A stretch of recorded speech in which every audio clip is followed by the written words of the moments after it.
Number 1, preview slide. Slide number 2, welcome.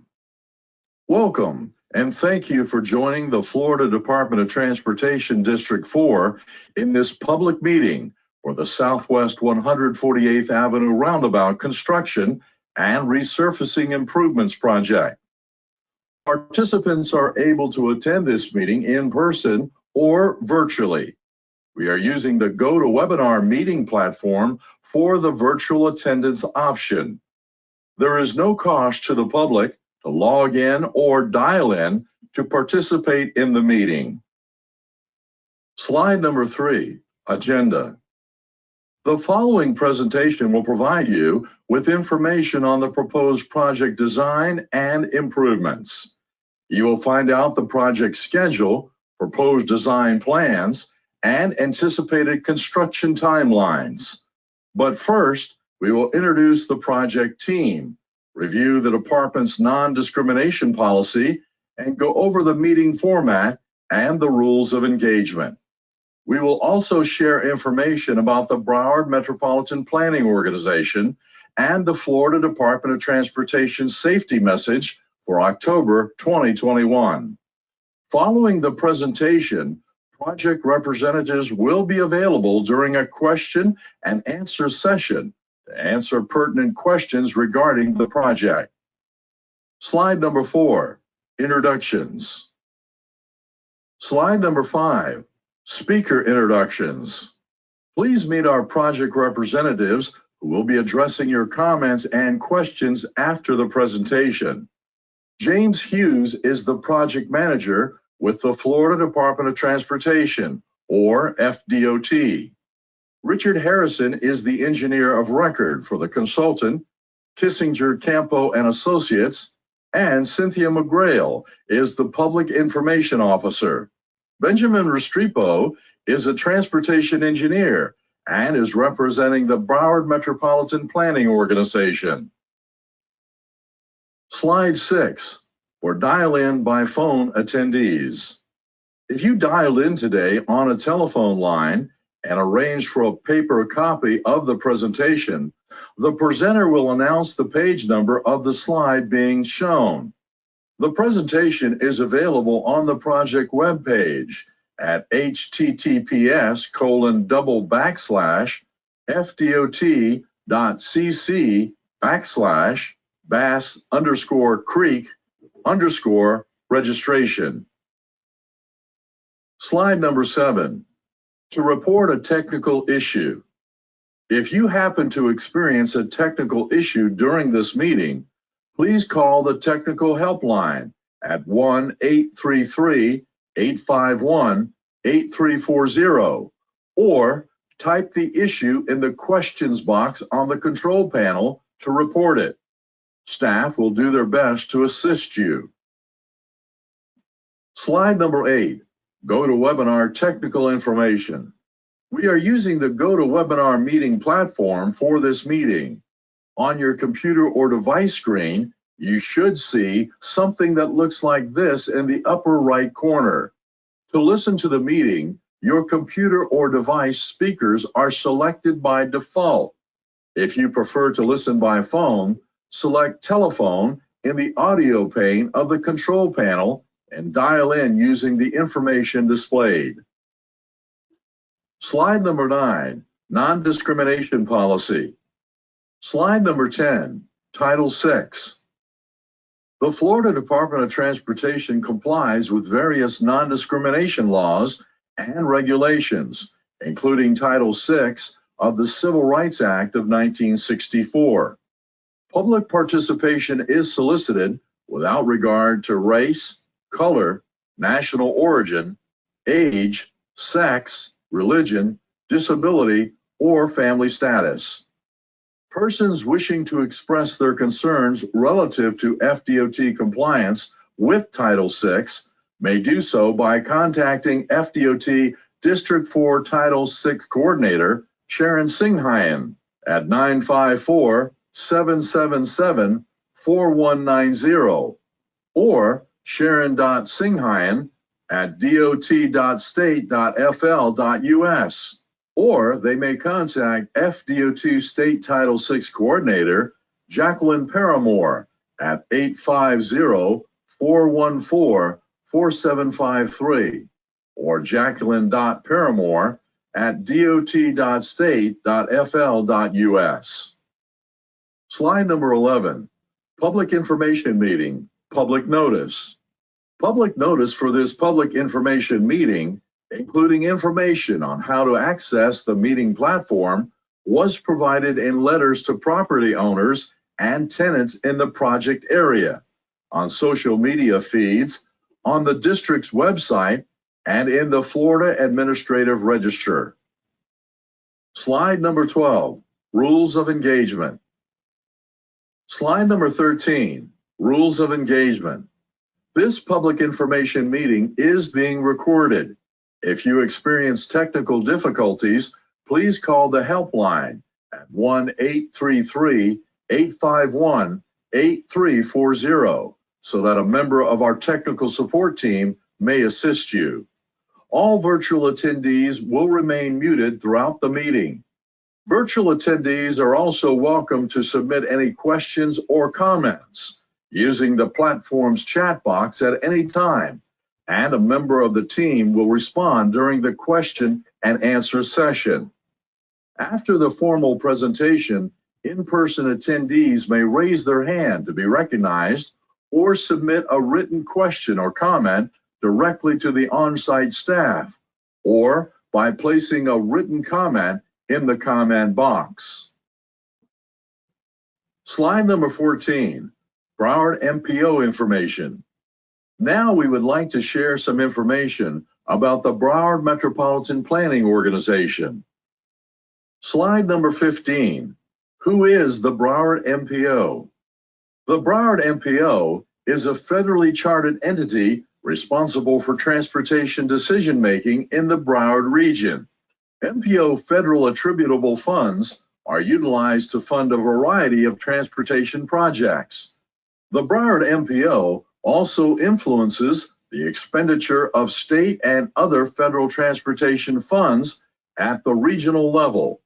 The MPO board is a transportation policy-making board made up of representatives from 31 municipalities, the Broward County Board of Commissioners, the County School Board, and South Florida Regional Transportation Authority.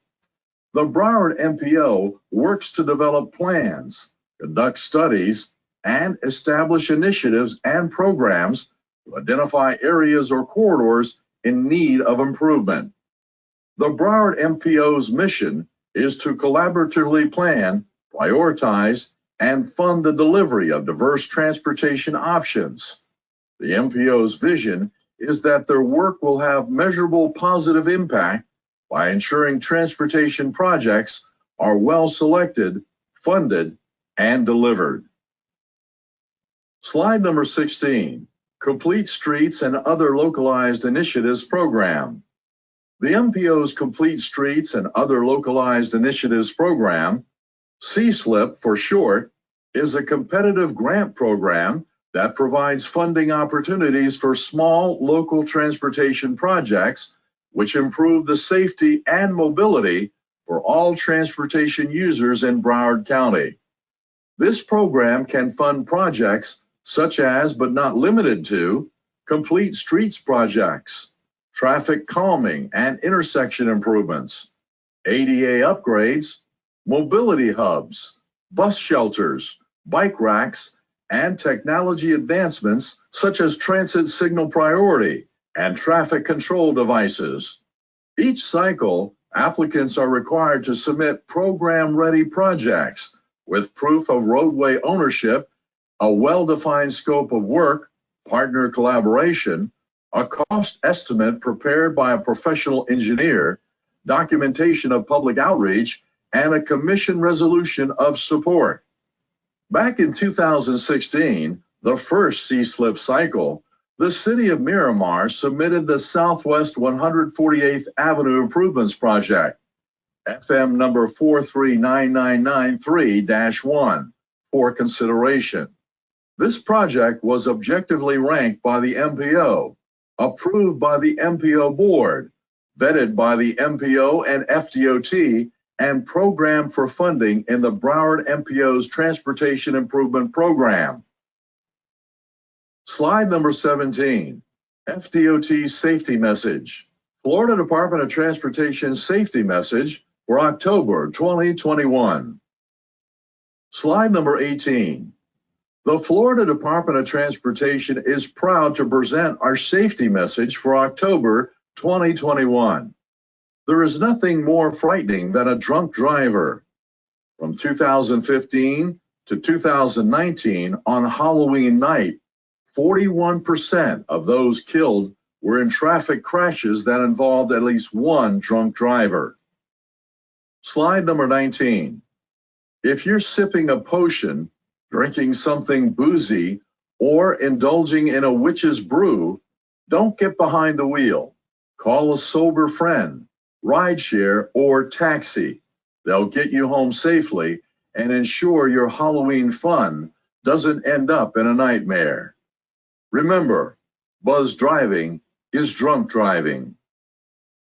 Slide number 20, project location and project scope. Now we will review the project location and the scope of the proposed improvements. Slide number 21, project location. This project is in the city of Miramar. Shown in red on the map is the intersection for the roundabout placement and the streets to be resurfaced. Slide number 22, project scope. A roundabout will be constructed at the intersection of Southwest 148th Avenue and Bass Creek Road. A shared use path will be constructed on the east of Southwest 148th Avenue. A chain link fence will be installed between the canal and the shared use path. We will also be repaving Southwest 148th Avenue for approximately 800 feet south of Bass Creek Road. There will be minor roadway widening and other improvements to drainage, lighting, signalization, signing, and pavement markings. The row of oak trees that will be affected by the road widening will be relocated further to the east within the project boundaries and adjacent to the shared use path. Slide number 23, proposed design. Slide number 24, proposed design. The proposed improvements start just to the north of 52nd Drive and terminates just north of Bass Creek Road. A shared use path on the east side of Southwest 148th Avenue for travel to Coral Cove Elementary School is also being proposed. Slide number 25, proposed roundabout design. Here is a rendering of what the final roundabout would look like at the intersection of Southwest 148th Avenue and Bass Creek Road. Slide number 26, how to navigate a roundabout. The following visualization demonstrates how drivers navigate through the roundabout.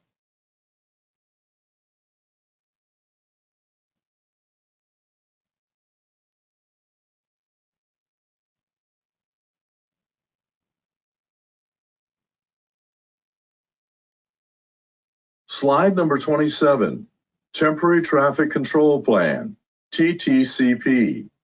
Now, we will explain how we will address the Temporary Traffic Control Plan, also known as TTCP, during the construction. Slide number 28, Temporary Traffic Control Plan, TTCP. All lane closures will occur during non-peak hours. Access to the school and residences will be maintained at all times. There will be no complete road closures. Slide number 29, project schedule and cost. Slide number 30, project schedule and cost. Construction is scheduled to start in summer of 2022 with completion expected in the fall of 2023. The estimated construction cost for this project is $1.2 million. Slide number 31, questions and answer session.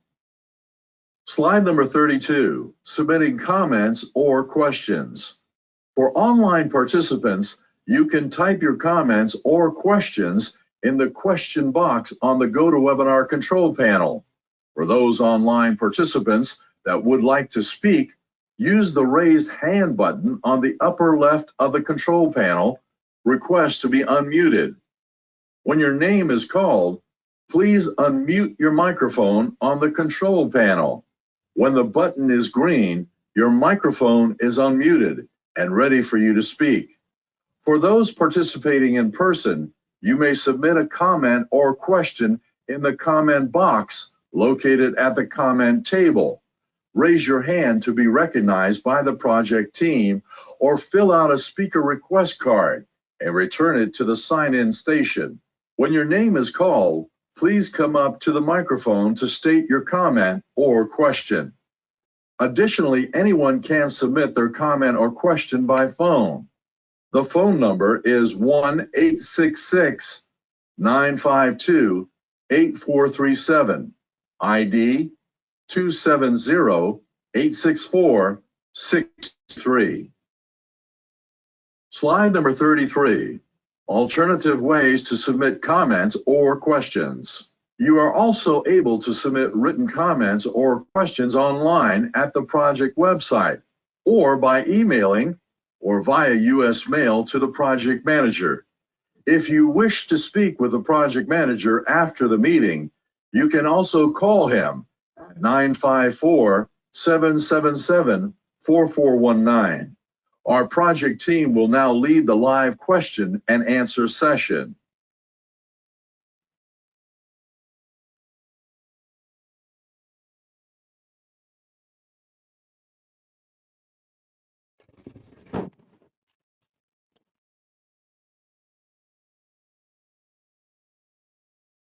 As a reminder, my name is Richard Harrison, and I'm the engineer of record for the consultant Kissinger Campbell & Associates. Cynthia McGrail is the public information officer for this project, and she will be moderating the question and answer session this evening. At this time, if there are any elected officials in the audience who would like to speak, could you please raise your hand either in person or using the raise button on the GoToWebinar so you can be recognized.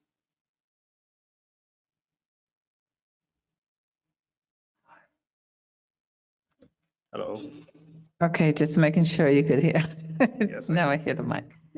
I'm Vice Mayor Yvette Coburn from the city of Miramar, and it really feels good to sit here and see that presentation and all of the details that you have provided to it, and just kind of remind me that these projects are long term. This one started back in 2016, and here we are. It's now we're getting ready. We finally have a design and looking forward to construction.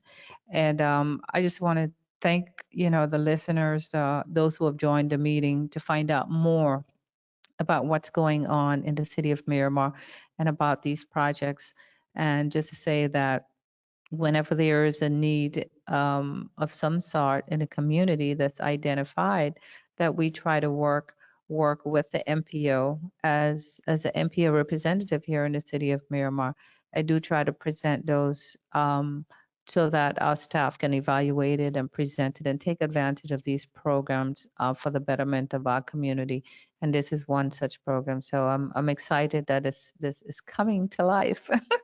So thank you all, and thank you to those residents that are coming out and listening and knowing what's going on in their neighborhood. Thank you.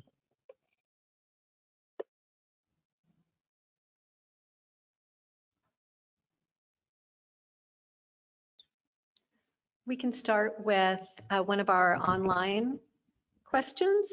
And thank you, Vice Mayor, for being here. We certainly appreciate your participation and support here too. Our first question is from Mr. Herrera, and he would like to know where the oak trees are going to be relocated to, and will they survive the move? That's a good question. The oak trees are currently at the edge on the east side of 148, and that's where the widening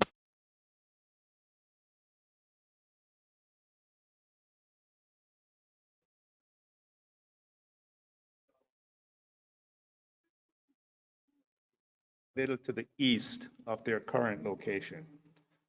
And they will be between the new shared use path and the canal.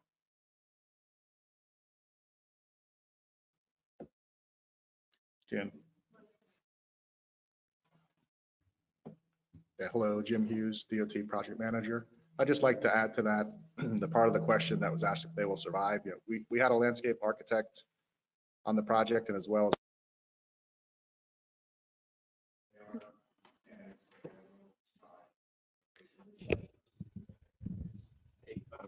It just cut out on us, so we're gonna switch to this mic. sorry about that. It's okay. Should I repeat from the beginning?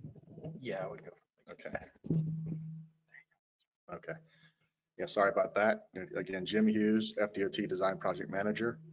And I'm going to answer the part of the question that was about, will the trees survive? And the answer is yes. You know, we had a landscape architect on the team, as well as our District 4 landscape architect evaluate that, and they are good candidates to survive the relocation. There's special procedures we go through during the design to prepare the trees to be relocated.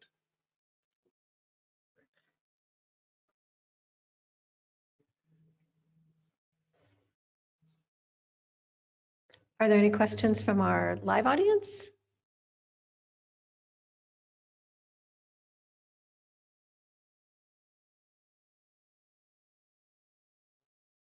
Okay, Jennifer, can you take that? Thank you.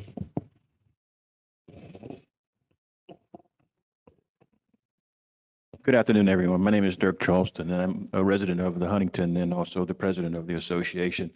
One of my biggest concerns is the traffic bottleneck that may be caused during the construction time, and the problem it may cause to the residents in both Bristol Bay and actual Claremont with the bottleneck during the construction phase.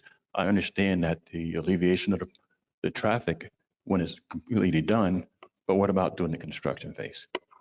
During the construction phase, we've identified where you'll have this bottleneck, as you mentioned, and that should not be a problem. The contractor will be restricted to do construction during certain time of the day.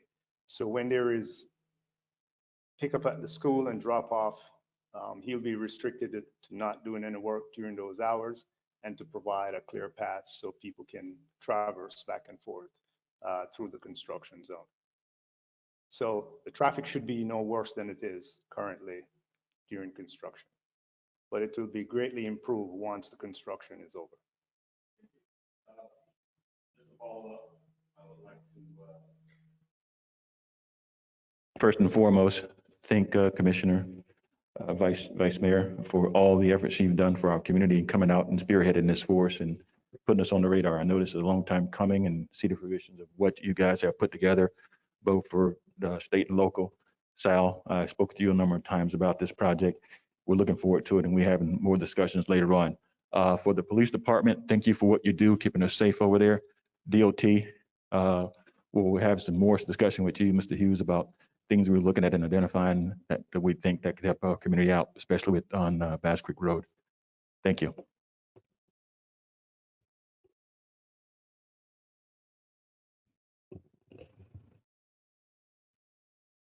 Okay, we have another question from our online audience. Ms. Mangwa, Carrie Mangwa, has asked if we can put up the slide with the proposed extended path, the use path instead. So we'll try and do that. And then we have another question, which is, why are we not installing a traffic signal instead of a roundabout at Bass Creek Road and Southwest 148th Avenue? That's a very good question. When you have intersections with signals, it reduces the timing. In terms of the level of service you get, you have to sit at the light until you complete a cycle before you can move. Also, accidents at intersections are more severe. You have these T-bone crashes that are far more severe, and you tend to have more rear-end accidents. So with the roundabout, if you do have a crash at the intersection, they're more side glance contact, and they're not as severe. So the damages to vehicle and to the persons operating and the ones in the vehicle are far less severe with the traffic circle. They're far safer to operate. Okay, thank you. And we do have another question. This project is located very close to Coral Cove Elementary School. What are you doing to ensure the safety of children walking to and from school? Not a very good question. The first thing that was considered is to add the shared use path, and also on the east side. And the shared use path will be constructed to facilitate kids traversing back and forth to school on the east side of the roadway. There is currently a sidewalk on the west side, but there's nothing currently on the east side. So the shared use path will add that extra facility for kids to use to access the school.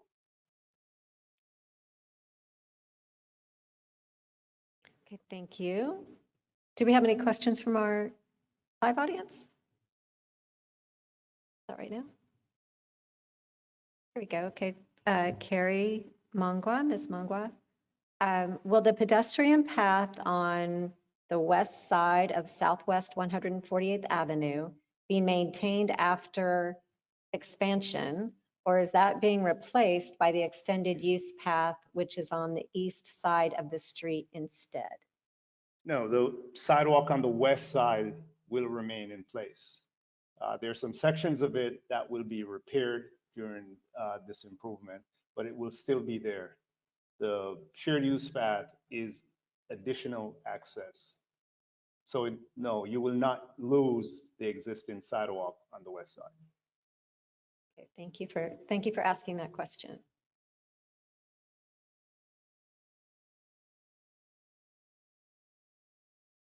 And we do have another question from our online audience.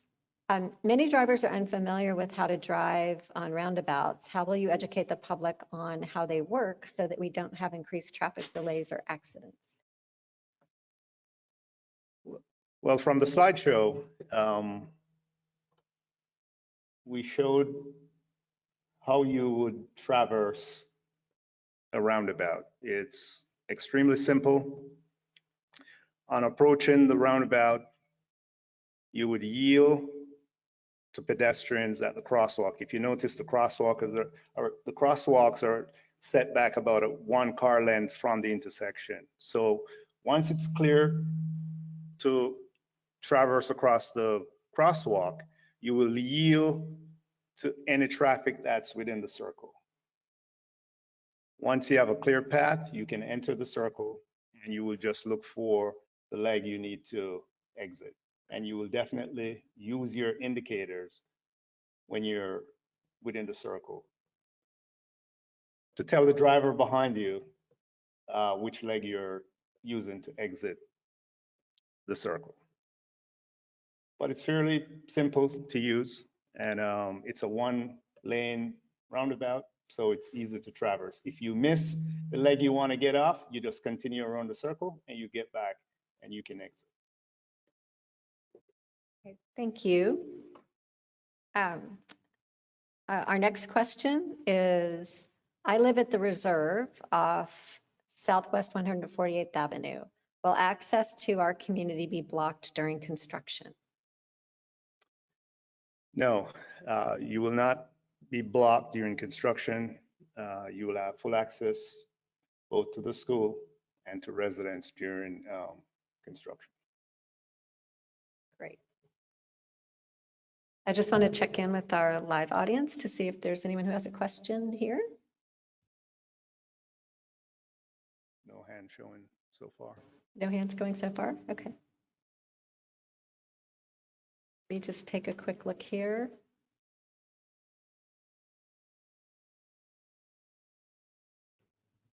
Make sure that everyone has a chance to ask a question if they would like to.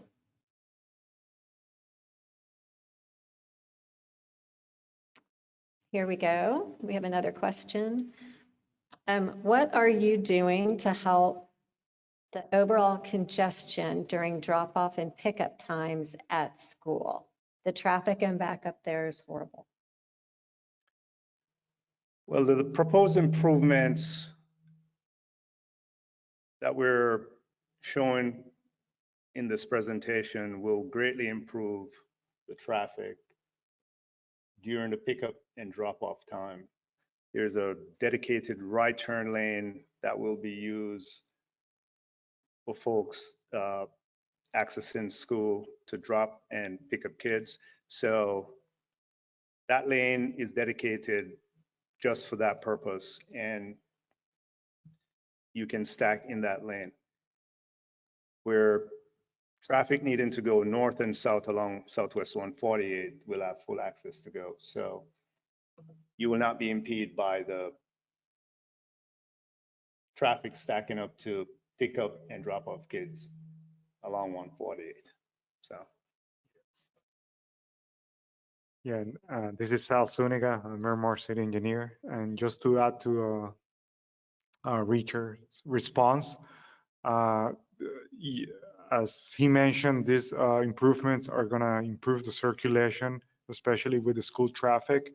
And also, we as the city, obviously, we're going to monitor the area with the help of our police enforcement to see what other measures can be taken to alleviate the congestion at that area. Thank you. Our next question is, why are you constructing a shared use path instead of a separate bike lane? Great question. Thank you for that. The bike lane, when you add a bike lane to the facility, the bike lane is adjacent to the travel lanes, meaning it's part of the roadway itself. The shared use path is separate, and it's used for bikers, walkers, joggers. So it provides more safety. You're further away from the travel lanes. So it increased the safety along the corridor, along Southwest 148. Adding a bike lane would not necessarily increase safety. And the shared use path is also providing a safe route on the east side to access Coral Cove Elementary School as well. Jim, you want to add to? Yeah, I could just quickly add that really in all the other projects I'm working on these days, that is the direction things are going, actually having a separated bike lane as opposed to the bike lane adjacent to the travel lanes. And so that's just more of an FYI that that's really the direction of bike lanes, is if possible to construct them separate from the roadway.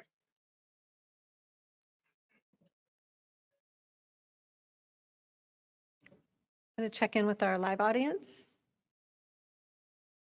No hands up? I can't see behind you. No? Okay.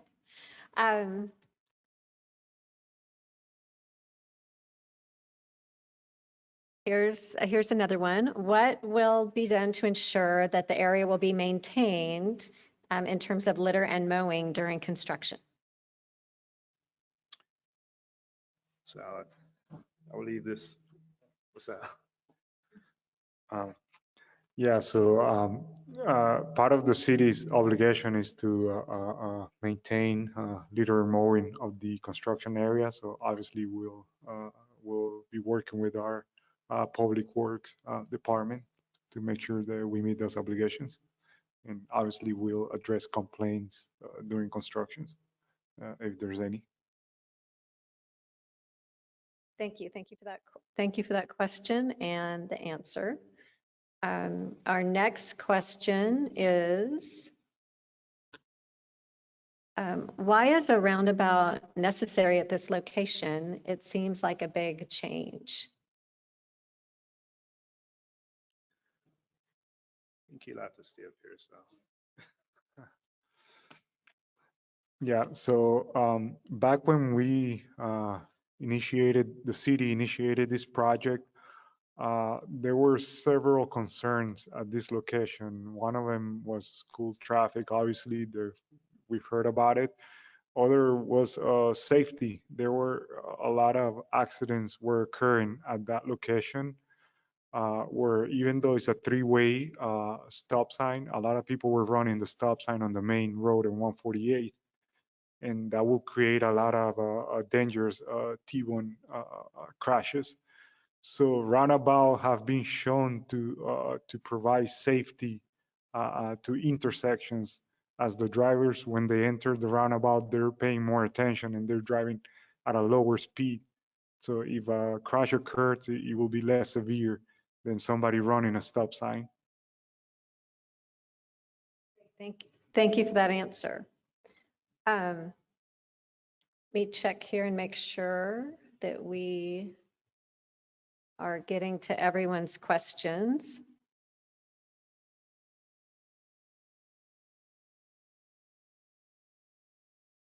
Check real quick.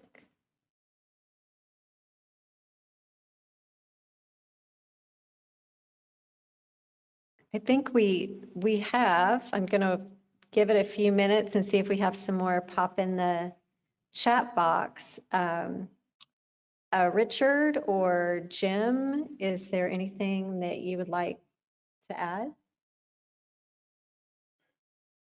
For me. about the project? No? Okay. Okay, I do have another question here. What will the landscaping look like in the middle of the roundabout? Great question.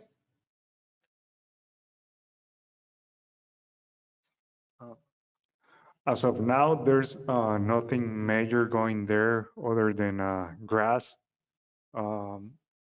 We are stubbing out irrigation lines through there for any potential future landscaping that could be done. But as of now, it's just going to be grass.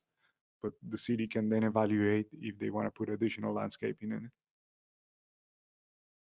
Okay, great. Thank you. I'm sure people were wondering about that.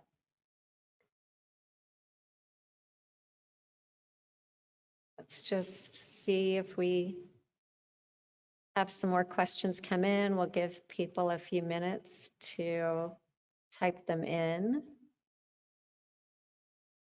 We've answered everyone's question who has submitted one right now.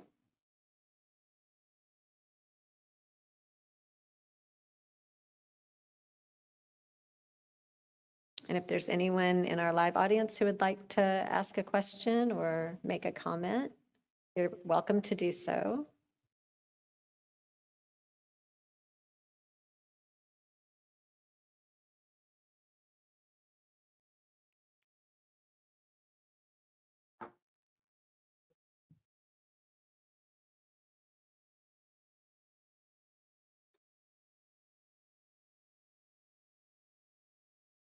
Okay, well, I think we have come to the end of the questions in our online chat.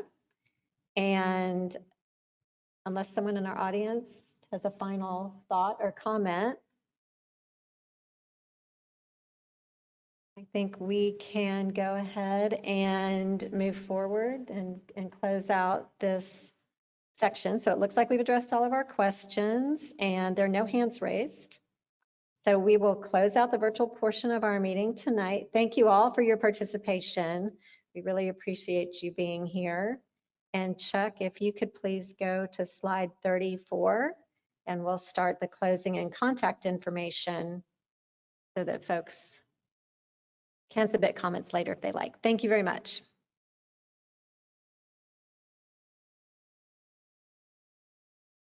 Slide number 34, closing and contact information. Slide number 35, additional comments or questions. This concludes the question and answer portion of the meeting. If your question was not responded to during the open discussion, a response will be provided at a later date. All comments and questions submitted through these options are part of the public record for this meeting and will be considered by the department during the project decision making. The recording of this meeting will be linked to a follow-up email to all persons having registered for the meeting. The public comment period will remain open to accommodate the public who view the meeting video after the live event. Slide number 36, closing and contact information.